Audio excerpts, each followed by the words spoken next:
Alright, in this video we're going over equations that reduce to linear form.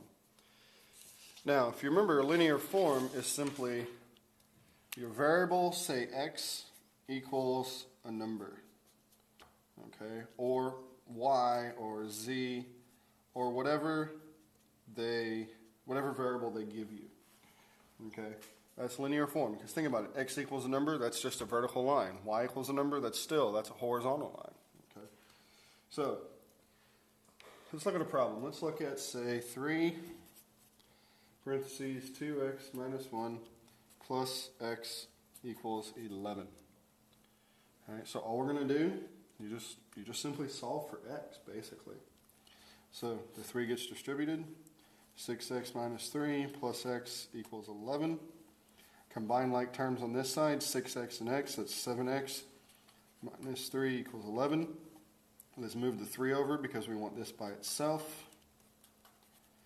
So 7x equals 14. Now we need to divide off the 7 to get the x by itself, so x equals 2. Alright, that's all there is to it. Equations that reduce to linear form means they just reduce down to whatever variable it is equals a number. That's all there is to it. Okay? Doesn't matter how complicated it looks, that's all it reduces down to. I mean, it could be something like this.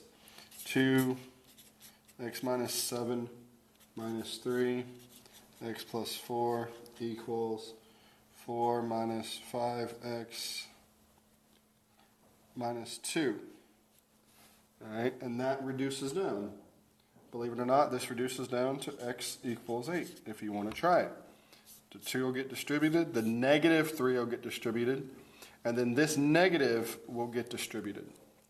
And then if you try that, you should get it to come all the way down to x equals 8. Alright, well let's do it. 2x minus 14 minus 3x minus 12 equals 4 minus 5x plus 2. Let's see, this is negative x minus 16 equals 6 minus 5x. Oops, that's 26, not 16. What I would do is add the 5x, add 5x, add 26, add 26 to get 4x equals, what is that, 32. Divide off the 4. X equals 8, because 32 divided by 4 is, in fact, 8. All right. Now, it also doesn't matter if you have fractions in your stuff. For instance, x over 5 plus 3x over 4 equals 19. Now, in a case like this is what I would recommend doing. What common denominator are you going to need between 5 and 4? Hopefully you said 20. What I would do is multiply both sides by 20, and that gets rid of your fractions. Might as well get rid of them in the beginning so you don't have to deal with them. So figure out what your common denominator is going to need to be, then multiply the entire thing by that. All right? So 20 times x over 5, this would be 20x over 5. Well, 20 divided by 5 is 4. Plus 20 times 3 is 60. 60 divided by 4 is 15, so this is 15x equals 19 times 20, which is 380. So there. Now we don't have, remember this is multiplied by everything. Remember, now we don't have any fractions anymore. So this is just 19x equals 380.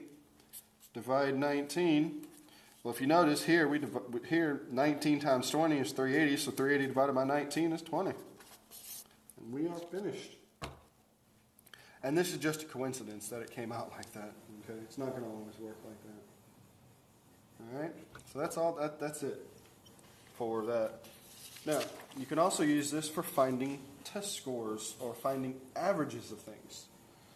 Okay, so the example says to get an A in a course, you must have an average of at least 90 points for 4 tests of 100 points each. Your first 3 test scores are 87, 92, and 84. What must you score on the first test to earn a 90% average for the course? Well, we know you have 4 tests. We have 3 of them. The 4th one we don't know, but we want this to equal 90%, or just 90. Okay? So I just took a word problem, a simple word problem, turned it into an equation, and now let's get rid of the fraction here by multiplying by 4 on both sides. That gets rid of that. Combined all 3 of these numbers to get 263 plus x equals 360. Okay? Minus the 263 to get x equals 97. So, to get a 90 in class, you'd have to get at least a 97. Okay? So, when you have fractions in these things, do what you can do to get rid of your fraction. Okay? I know y'all don't like working with fractions, even though they're easier than decimals. I know you don't like working with fractions, so if you can get rid of it, eliminate it. Get it gone. Okay? And by doing that, you multiply by the denominator. Over here, where was it? That's not the right paper. I don't know what I did with the other paper. But in the previous example, where we had the common denominator being, here it is. The common denominator between these two was 20, so we multiplied the whole thing by 20.